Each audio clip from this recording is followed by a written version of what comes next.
তোমরা আবার কি কেসে তুললো আজকে নিয়ে আসলো অনেকেই করে? আমি এখনো জানি না। হ্যাঁ, জানি না এখনো। চিনতে পারলেন তো? শেখ শাহজাহান, ঠিক আছে? মনে রয়েছে যে এই একই কায়দায় সেই ভিডিও একসময় তাকে দেখা গিয়েছিল, পুলিশ এসকর্ট করে তাকে নিয়ে আসছিল কার্যত স্যালুটেড ঢঙে, এবং সে একেবারেই ঔদ্ধত্য দেখাতে দেখাতে এরকম করতে করতে আসছিল। সেই শাহজাহানের বিরুদ্ধে আরো 2টি গুরুতর কেস দেওয়া হয়েছে। তার মোটামুটি এবার ওই জেল থেকে বেরানো কার্যত অনিশ্চিত, কিন্তু শেখ শাহজাহান নয় ঢুকেই গিয়েছে এবং পরিবর্তন হয়ে গেছে। কিন্তু এখনো একটা বিরাট অংশের তৃণমূল নেতৃত্ব, তাদেরকে ঢোকানো উচিত জেলের অন্দরে, তারা এখনো ঢোকেনি। অনেকে ঢুকবো ঢুকবো করছে, অনেকেই ইতিমধ্যেই ধরপাকড় শুরু হয়ে গিয়েছে। যেমন এই গত 10 দিনেই যদি ধরেন, তাহলে তৃণমূলের অন্তত মাঝারি থেকে ওপরের দিকের 70 জন নেতা, তারা ইতিমধ্যেই কিন্তু পুলিশের জালে ধরা পড়েছে। এদের বিরুদ্ধে মূলত অভিযোগ যে এরা অবৈধভাবে টাকা তোলা বা কাটমানি আদায় করেছে, কিংবা কোনো হিংসার আশ্রয় নিয়েছে, অবৈধ কোনো কাজ করেছে, কিংবা 2021 সালেরও কোনো পুরনো ঘটনার জন্য তারা ধরা পড়েছে। আজকের আমি পর্বটা আপনাদের সামনে সেই সমস্ত ডিটেলের পাশাপাশি যেটা বলবো সেটা হচ্ছে আমাদের এই মুহূর্তের মাননীয় মেয়র ফিরহাদ হাকিম। রাগ করবেন না, মাননীয় বললেও রাগ করবেন না, আপনারা আবার রাগ করতেন। দেখুন, চেয়ারের একটা মর্যাদা রয়েছে, তাই দুর্নীতিবাজ মমতা জেনেও লাস্ট দিন পর্যন্ত মাননীয় মুখ্যমন্ত্রী বলে গিয়েছিলাম, কারণ চেয়ারের মর্যাদা। আর আজকে শুধু মমতা বলি সেটুকু না বললেও চলে, তার কারণ ওই রকম একটা কি বলবো, এই রকম দুর্নীতিবাজ যারা পশ্চিমবঙ্গকে ইচ্ছাকৃতভাবে নিজের সুবিধার জন্য এই রকম জায়গায় নিয়ে গেলেন, তাকে যে কোনো নামেই ডাকা যায়, কোনোটাই কুরুচিকর হয় বলে আমার তো মনে হয় না। কিন্তু আমার প্রশ্ন হচ্ছে, বিজেপি কি তাদের অভিষ্ট লক্ষ্যে পৌঁছাচ্ছে বা পৌঁছাবে? আজকে আলোচনা করব আপনাদের সামনে। কিভাবে আলোচনা করব? শুধু একটা ভিডিও দেখিয়ে। বিরোধী দলনেতা যখন ছিলেন শুভেন্দু অধিকারী, এই শেখ শাহজাহানের সূত্র ধরেই বলছি, সন্দেশখালীতে কিছু আরডিএক্স উদ্ধার হওয়ার ঘটনাকে কেন্দ্র করে অগ্নিমিত্রা পলকে নিয়ে শুভেন্দু অধিকারী এই মুহূর্তে বুলেট স্পিডে ছুটছে পশ্চিমবঙ্গে, যিনি উন্নতির গতি। তিনি কি বলেছিলেন মমতা বন্দ্যোপাধ্যায়কে, তদানীন্তন মুখ্যমন্ত্রীকে ইমিডিয়েট গ্রেপ্তার করা উচিত এবং তৃণমূল দলটিকে অবৈধ ঘোষণা করা উচিত, তার কারণ তারা জঙ্গি কার্যকলাপের মতো কাজ করছে বলে। এই বক্তব্য শুনিয়ে পর্ব শুরু করব। 54 দিন ধরে শাহজাহানকে লুকিয়ে রেখেছিল এবং বসিরহাটের এসপি মেহেদি হাসান, সুপ্রতিম সরকার এবং এসডিপিও আমিনুল এদের গ্রেপ্তার দাবি করছে। যা সবাই ট্রেলার দেখেছিলেন, আজকে সন্দেশখালীতে আরডিএক্স এবং ভয়ঙ্কর ভয়ঙ্কর অত্যাধুনিক অস্ত্র উদ্ধারের মধ্য দিয়ে জনগণ সিনেমা দেখল। Mamata Banerjee sole responsible. মমতা ব্যানার্জিকে গ্রেপ্তার করে তৃণমূলকে জঙ্গি সংগঠন হিসেবে ঘোষণা করার দাবি রাজ্যের বিরোধী দলনেতা করছে। নমস্কার, welcome to simple as ABC. আপনাদের সকলকে স্বাগত জানিয়ে শুরু করছে অত্যন্ত গুরুত্বপূর্ণ একটি পর্ব। সেদিনের বিরোধী দলনেতা আজকের মুখ্যমন্ত্রী, এবং ডেফিনেটলি এটা পশ্চিমবঙ্গের একটা অত্যন্ত স্বস্তির জায়গা। ওই দুর্নীতিবাজ মহিলাকে অন্তত নবান্ন থেকে সরানো গেছে, কিন্তু নবান্ন থেকে সরানো ওই দুর্নীতিবাজ মহিলাকে এটা প্রথম পদক্ষেপ। এর পরের পদক্ষেপগুলো কিন্তু আমাদের আরো শুভেন্দু অধিকারী যা যা বলেছিলেন বিরোধী দলনেতা অবস্থায়, সেগুলো প্রমাণিত করে তারপরে সেই বন্দোবস্ত যতদিন না হচ্ছে ততদিন কিন্তু বিজেপির পাপমুক্ত বা সাপমুক্ত হচ্ছে না। আমি একটা কথা পরিষ্কার ভাবে আজকে বলবো আপনাদের সামনে, ফিরহাদ হাকিমের বিষয়ে আলোচনা করব। ফিরহাদ হাকিমের নামে ফিরহাদ হাকিমের নামে কিন্তু অভিযোগ জমা পড়েছে। কিভাবে বিভিন্ন একটা প্রমোটারি সংস্থাকে দিয়ে অবৈধভাবে প্ল্যান স্যাংশন করাতেন, কিভাবে জমির ম্যাপ পরিবর্তন করতেন, একটা ফেক ইন্সপেকশন টিম দিয়ে জমি পরিদর্শন করে সেখানে যেখানে ধরুন 2তলা বিল্ডিং হওয়ার পারমিশন কথা, সেখানে 4তলা বা 6তলা বা 8তলা বিল্ডিং এর প্ল্যানের স্যাংশন দিয়ে দিতেন। এই সমস্ত তথ্যের জন্য একজন তার বিরুদ্ধে ইতিমধ্যেই পুলিশের যুগ্ম সচিবের কাছে অপরাধ দমন শাখার অভিযোগ পড়েছে। আজকে শোনাবো কিন্তু যে বক্তব্য বলছি সেটা তো কমপ্লিট করতেই হবে। বিজেপিকে ক্ষমতায় আনা হয়েছে শুধুমাত্রই লক্ষ্মীর ভান্ডার দেওয়ার জন্য নয়, কিংবা শুধুমাত্রই পশ্চিমবঙ্গে ডবল ইঞ্জিন স্পিডে ছুটবে, কিংবা বিশ্বকর্মা যোজনায় যুবকরা লোন পাবেন, শুধুমাত্রই এগুলোর জন্য নয়। এইগুলো একটা পার্ট। আপনারা যদি সমর্থন করেন আমাকে আপনারা লিখবেন যে আপনার সঙ্গে একমত, আর যদি দ্বিমত থাকে তাহলে কোন জায়গাটায় দ্বিমত ওটাও লিখবেন। এবারের এই পরিবর্তনটা ওই 3000 টাকায় অন্নপূর্ণাতে বিজেপি দিচ্ছে বলে পশ্চিমবঙ্গের মানুষ কিন্তু মমতাকে সরায়নি, যে ও দিচ্ছিল 1500, এ দিচ্ছে 3000, একে ভোট দিই, এটার জন্য সরায়নি। কিংবা আরো অন্যান্য জায়গার জন্য সরাননি। যেটার জন্য সরিয়েছে সেটা হচ্ছে শুভেন্দু অধিকারী বিরোধী দলনেতা থাকা অবস্থায় এই ধরনের বক্তব্যগুলো মানুষকে একটা স্বস্তি দিয়েছিল। মানুষের বিরুদ্ধে হয়ে চলা অন্যায়গুলোর কোথাও মানুষ ভেবেছিল যে এত অপরাধ, আমার চোখের সামনে আমার জায়গাটা দখল করে নিয়েছে এক তৃণমূল নেতা, সেখানে নিজে ব্যবসা করছে আর আমার জায়গাটা একটা টাকা দেয়নি। এই পরিবর্তনটা শুধু আমার জমিটা পেলে হবে না, ওই লোকটা শাস্তি চায়। কেউ ভেবেছে আমার বাড়ির গবাদি ছাগলটাকে নিয়ে চলে গেছে, একটা পয়সা দেয়নি, ফিস্ট করে পাড়ার ক্লাবে খেয়ে নিয়েছে, এর বিচার চায়। মানুষ কিন্তু এই বিচারের জন্য কিন্তু বিজেপিকে এনেছে। তো সেই বিচার যতদিন না দিতে পারা যাচ্ছে ততদিন কিন্তু শান্তি নেই। তবে হ্যাঁ, এত তাড়াতাড়ি যদি ভাবেন সবকিছু হয়ে যাবে সেটাও তো সম্ভব নয়। আমি শোনাবো, মেয়রের গল্পটা শোনাবো, ধৈর্য ধরে শুনবেন তার বিরুদ্ধে কি কি অভিযোগ রয়েছে। কিন্তু আমি আপনাদের সামনে একটা জিনিস দেখিয়ে দিই, যারা মানে পশ্চিমবঙ্গের মানুষ তো আমাদের দুরকম জিনিসই কাজ করে। আমরা হঠাৎ করে খুব হতাশ হয়ে যাই, আবার আমাদের 34 বছরের মতো একটা মানে স্থবির রাজনৈতিক দলকে গণতন্ত্রে রেখে দেওয়ার মতো আমাদের সেই ইতিহাস আমাদের নামে রয়েছে। তো এই কোনোটাই ভালো নয়। একটু ধৈর্য ধরাও ভালো, আবার খুব ধৈর্য ধরাও ভালো নয়। এইখানে আমি আপনাদের সামনে একটা তথ্য দেখাচ্ছি, দেখতে পাচ্ছেন। সেটা হচ্ছে যে মাত্র 7 দিনে তৃণমূল নেতাদের গ্রেপ্তারির সংখ্যা ছাড়ালো 70, শুধু শনিবারই রাজ্য জুড়ে 16, অর্থাৎ গতকাল 16টা। এবং এদের মধ্যে যেমন সুজিত বসুর মতো টপ লেভেলের মিনিস্টাররা রয়েছেন, প্রাক্তন, এবং মাঝারি কাউন্সিলর লেভেল থেকে শুরু করে অনেকেই রয়েছেন, তারা প্রভাবশালী, তাদের বিরুদ্ধে ভুরি ভুরি অভিযোগ উঠেছে। তো কাজ শুরু হয়েছে, কিন্তু পশ্চিমবঙ্গের মানুষ একজন কাউন্সিলরকে গ্রেপ্তার করবেন বলেই শুধু পরিবর্তন করেননি। তবে হ্যাঁ, কাউন্সিলরকে গ্রেপ্তার করা প্রয়োজন, তার কারণ ওই কাউন্সিলর হয়তো পাড়ার 100টা লোকের সঙ্গে অন্যায় করেছে বা 200টা লোকের সঙ্গে অন্যায় করেছে, তোলা তুলেছে, অন্যায়ভাবে আবাস যোজনার বাড়ি পাইয়ে দেবো বলে 30-35 হাজার টাকা করে নিয়েছে। তাদের শাস্তিটা প্রয়োজন, সেটা হোক। কিন্তু পাশাপাশি গোটা রাজ্যের যারা এই অবস্থা করে ফেললো, সেই মাথা কিন্তু শুধুমাত্র ওই একজন বা দুজন নয়, ওই মাথার মধ্যে সুজিত বসু একজন ছিলেন।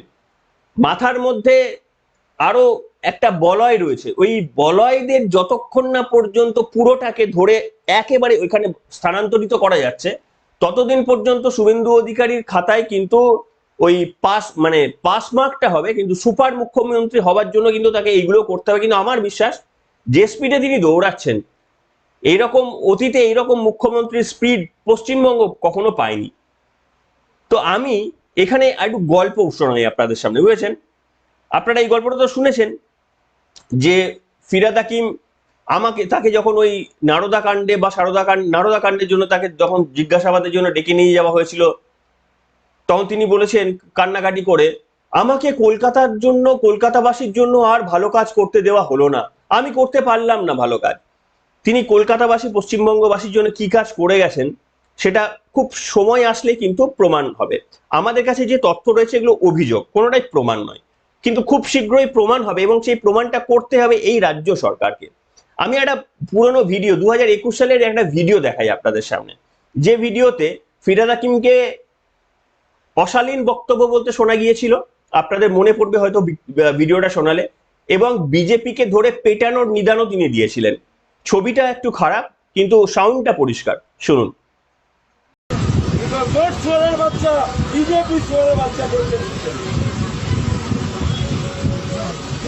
जब बीजेपी आएगा सुअर का बच्चा को पहले मारो, साला आदमी कहाँ जाएगा? पहले मारो साला, हमें आप खड़ा मारो स्वर्ग का बच्चा बिल्कुल क्यों नहीं करने देगा वहां से उठा दिया आदमी क्या मरेगा साला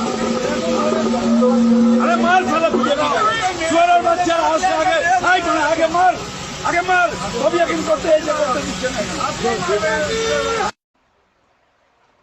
শুনলেন, মনে রয়েছে আশা করি। পরমব্রত স্বস্তিকাকে যদি 2021 সালের 2রা মে ফল প্রকাশের পর ওই এবার আজকে রগরানি দিবস ঘোষণা করা হোক, এর জন্য যদি দুটো থানায় তাদের নামে এফআইআর হতে পারে, তাহলে একজন রাজ্যের মন্ত্রী, তার নামে ভিডিও রেকর্ড রয়েছে, তাহলে কেন তার বিরুদ্ধে, শুধু এই কারণেই কেন তার বিরুদ্ধে আইনি ব্যবস্থা নেওয়া হবে না? এছাড়াও তো তিনি যা ধর্মীয় বক্তব্য বলেছেন, প্রত্যেকটা কারণের জন্য তার বিরুদ্ধে নালিশ হওয়া উচিত। আমার এইখানে বক্তব্য এখনো কেন হচ্ছে না, এত দিন হয়ে গেল এখনো কেন হচ্ছে না, একেবারে প্রকাশ্যে এভিডেন্স গুলো থাকা সত্ত্বেও কেন হচ্ছে না? দ্বিতীয় দেখুন, একটা আমি জি 24 ঘন্টা 4ঠা মের আগে শুধুমাত্র তৃণমূলের পক্ষে খবর করে যেত, একেবারে অনিরপেক্ষ সংবাদ মাধ্যমের শীর্ষে ছিল এই সংবাদ মাধ্যমটি। তারা কি লিখছে ঘুরে যাওয়ার পর? বিল্ডিং প্ল্যান অনুমোদন থেকে জমি দখল, মেয়রের বিরুদ্ধে অভিযোগ দায়ের লালবাজারে। এবং এখানে আমি একটু পড়ে শোনাই আপনাদের সামনে কি লেখা হচ্ছে, দেখুন। ফের চরম অস্বস্তিতে কলকাতার মেয়র ফিরহাদ হাকিম। শহরের বুকে বেআইনিভাবে বিল্ডিং প্ল্যান অনুমোদন, ভুয়ো মিউটেশন ও সরকারি জমি দখলের অভিযোগে এবার সরাসরি লালবাজারে অভিযোগ দায়ের করলেন কলকাতার এক বাসিন্দা। অভিযোগে তীর খোদ মেয়র এবং কেএমসি এবং কেএমডি এর পদস্থ আধিকারিকদের বিরুদ্ধে। ভুয়ো রিপোর্ট তৈরি থেকে শুরু করে পুরসভার জোট ডিজিটাল ডেটাবেস বদলে ফেলার মতো 6টি মারাত্মক অভিযোগ উঠেছে।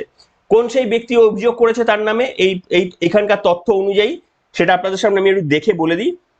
এনার নামে যিনি করেছেন তার নাম হচ্ছে কলকাতার বাসিন্দা শ্রীচরণ রায়, ঠিক আছে। এবং এনার বিরুদ্ধে অবিলম্বে এফআইআর রুজু হোক, আইনি প্রক্রিয়া শুরু হোক, এই আবেদন ওই শ্রীচরণ রায় তিনি আবেদন করেছেন কলকাতার যুগ্ম কমিশনার আধিকারিকের কাছে, অপরাধ দমন শাখার। এইখানে কি করেছেন বলে এখানে প্রকাশ হয়েছে সেটা আমি আপনাদের সামনে একটু জিস্ট করে বলে শোনাই। প্রথমত হচ্ছে কোনো একটা জায়গা, এটা ওই নেক্সাস কি পিপিপি মডেল বলেছিল না ইডি, পলিটিশিয়ান, প্রমোটার আর পুলিশ, ইডি এটা বলেছিল, এখানেও কার্যত খানিকটা ওরকমই। এখানে কি না, প্রথমে ধরুন একটা কলকাতার একটা নামি একটাই ইয়েকে দিয়ে, প্রমোটারকে দিয়ে, একটাই কোম্পানিকে দিয়ে বিভিন্ন জায়গায় তাদেরকে অবৈধভাবে জমি দিয়ে তাদেরকে মানে দেদার পারমিশন দিয়ে বিল্ডিং এর অনুমোদন দেওয়া হয়েছিল। কি কি বলা হয়েছে এখানে? বলছে ভুয়ো পরিদর্শন রিপোর্ট প্রস্তুত করা। ভুয়ো পরিদর্শন, ইন্সপেকশন হয়, যে আপনি ধরুন একটা বললেন যে আমি বিল্ডিংটা এখানে 4 তলা বানাবো, তো পুরসভা থেকে ইন্সপেকশনে আসে যে সত্যি এখানে 4 তলার মতো জায়গা আছে কিনা বানানোর মতো। সেই ইন্সপেকশনেও ভুয়ো পরিদর্শকদের পাঠানো হতো। গল্পটা শুনুন, ফাঁদটা দেখুন একবার, ঠিক আছে। আর তিনি এখন বলবেন আমি কিছুই জানি না। তো ভুয়ো পরিদর্শনের রিপোর্ট প্রস্তুত করা হতো এবং পুরসভার একাংশের ভুয়ো আধিকারিকরা মন গড়া ইন্সপেকশনও, আচ্ছা আমি একটু পড়ে দিই, তার কারণ খুব মানে ভাইটাল ইনফরমেশন, তো এটা তথ্য থাকা উচিত আপনাদের কাছে। আমি পড়ছি আপনাদের সামনে, দেখিয়ে পড়ছি।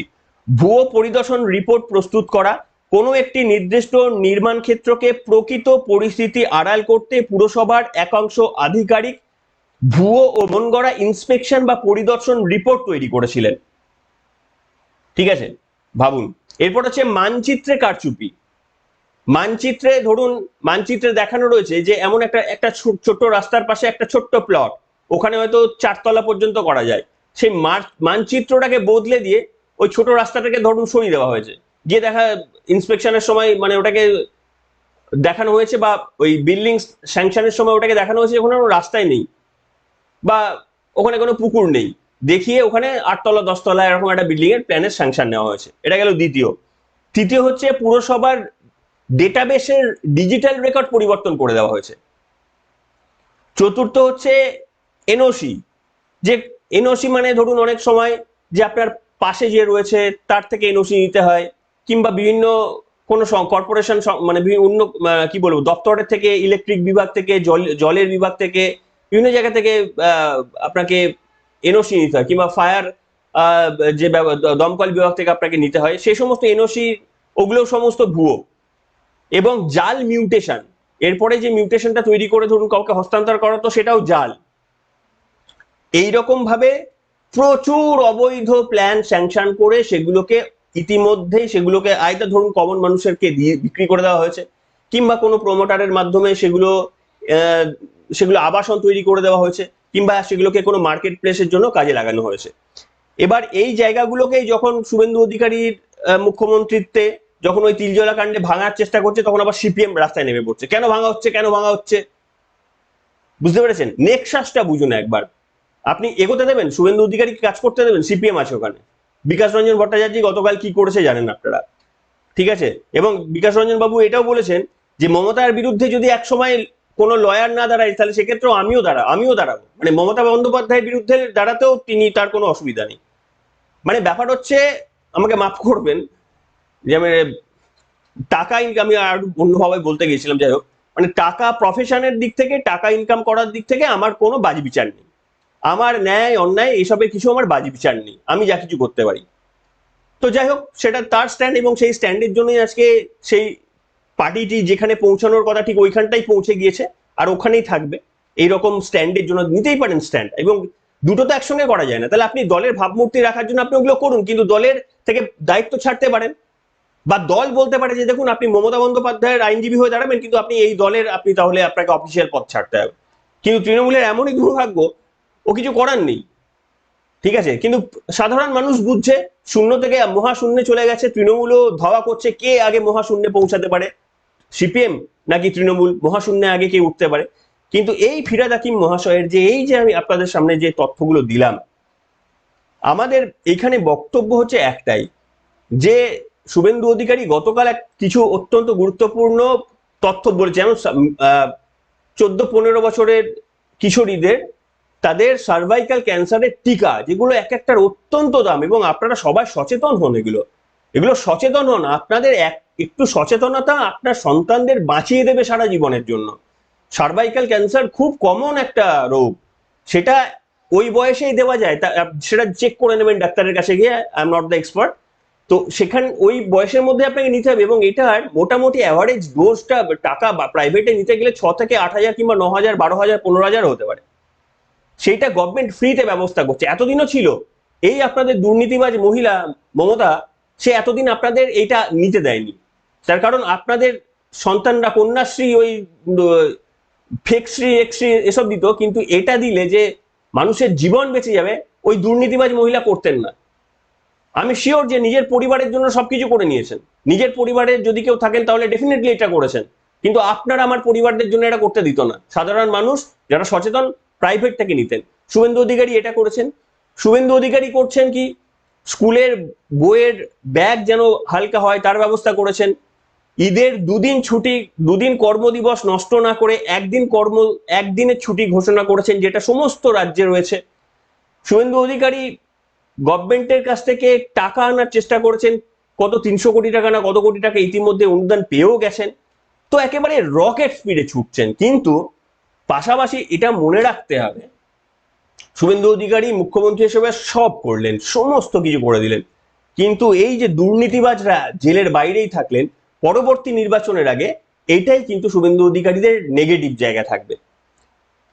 তো আমার মনে হয় আপনারা সহমত কিনা লিখে জানাবেন। পশ্চিমবঙ্গের মানুষ উন্নতি তো চাই, কিন্তু এই যারা সাধারণ মানুষের ওপর অত্যাচার করে গেল, অলরেডি আমি বললাম 7 দিনে 70 জনের অ্যাকশন হয়েছে, বাকিটাও কিন্তু কন্টিনিউয়াস প্রসেসে হতে হবে, এবং এটা একেবারে উপর লেভেল পর্যন্ত। কারণ আপনি বলেছিলেন বিরোধী দলনেতা হিসেবে যে এনার এই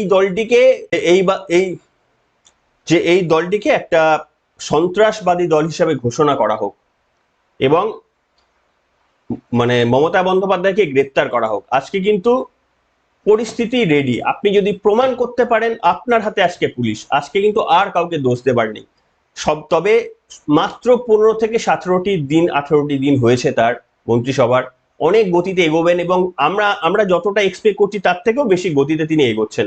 কিন্তু আমাদের কাজ হচ্ছে সময়ে সময়ে আপনাদের সামনে মনে করিয়ে দেওয়া। সেই মনে করিয়ে দেওয়ার জন্যই কাজটা আজকে আপনাদের সামনে করলাম আরো একবার, যেমন প্রত্যেকবার করে যাব।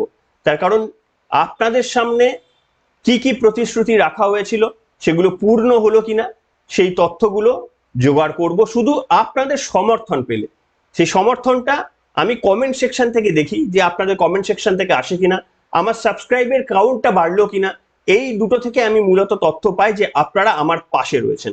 লিখে জানাবেন আপনাদের। আর আজকে চেষ্টা করব যদি ফলাফল চলে আসে বিশ্লেষণ করার, যদি সন্ধ্যাবেলার যদি একটা পর্ব করা যায় চেষ্টা করে দেখব। সবাই ভালো থাকবেন, এখনকার মতো এখানেই।